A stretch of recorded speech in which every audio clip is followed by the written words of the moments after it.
அதிசயங்கள் செய்கிறவர் நம் அருகில் இருக்கிறார். அற்புதங்கள் செய்கிறவர் என்றும் நமக்குள் வசிக்கிறார். யோவான் 7ஆம் அதிகாரம் 24வது வசனத்தை வாசி பார்க்கலாம். தோற்றத்தின்படி தீர்ப்பு செய்யாமல், தோற்றத்தின்படி தீர்ப்பு செய்யாமல் நீதியின்படி தீர்ப்பு செய்யுங்கள் என்றார். ஆக வெளி தோற்றத்தை வைத்து தீர்ப்பு செய்தார்கள். ஒரு மனுஷன் வெளி தோற்றத்தை வைத்து தீர்ப்பு செய்கிறவர்கள் பரிசேயர்கள். இன்னொரு வசனம் யோவான் 8:15. நீங்கள் மாம்சத்திற்கு ஏற்றபடி நியாயம் தீர்க்கிறீர்கள். மாம்சத்துக்கேற்றபடி நியாயம் தீர்க்கிறீர்கள். நான் ஒருவனையும் நியாயம் தீர்க்கிறதில்லை. ரெண்டு விதத்துல அவங்க நியாயம் தீர்க்கிறாங்க.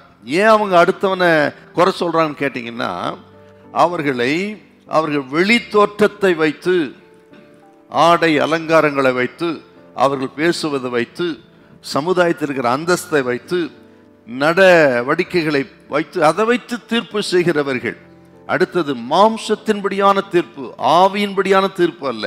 அப்படின்னா அன்பு, இரக்கம், மனதுருக்கம், அப்படிப்பட்ட சுபாவத்தின்படி அல்ல, மாம்சத்தின்படி தங்கள் சுய சிந்தை, ஆக சுய விருப்பம், இந்த மாம்சம் என்ன சொல்கிறதோ அதன்படி தீர்ப்பு செய்கிறவர்கள் இந்த பரிசேயர்கள். ஆகவே தான் ஆண்டவர் இயேசு அவர்களை கடிந்து கொண்டார். பாருங்க, இந்த ரெண்டு ரொம்ப முக்கியம். யாரையும் வெளி தோற்றத்தை வச்சு எடை போடாதீங்க. ஆக உங்க மாம்சத்தின்படி நீங்க ஒரு முடிவுக்கு வராதீங்க.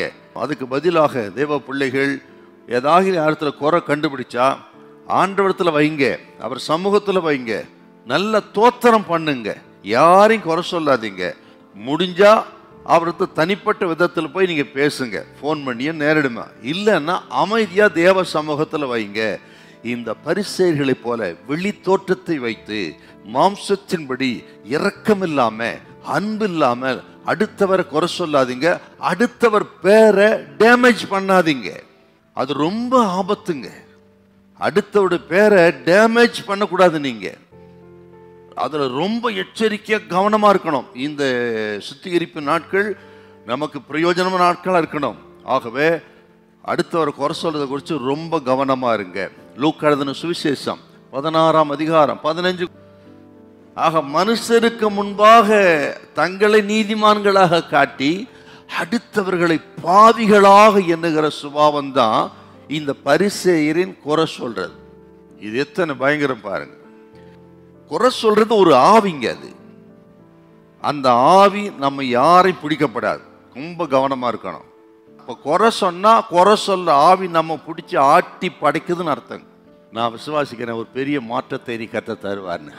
நம்ம இருதயத்திலே சுத்திகரிப்பை கத்த கொடுக்கிறார். ஆக நம் ஒவ்வொரு சுத்திகரித்து நம் நாவை காத்துக்கொள்ளவும், நம் நாவினால் எந்த பாவம் செய்யாதபடி காத்துக்கொள்ள கர்த்தர் நமக்கு உதவி செய்வாராக. ஹல்லேலூயா, ஹல்லேலூயா.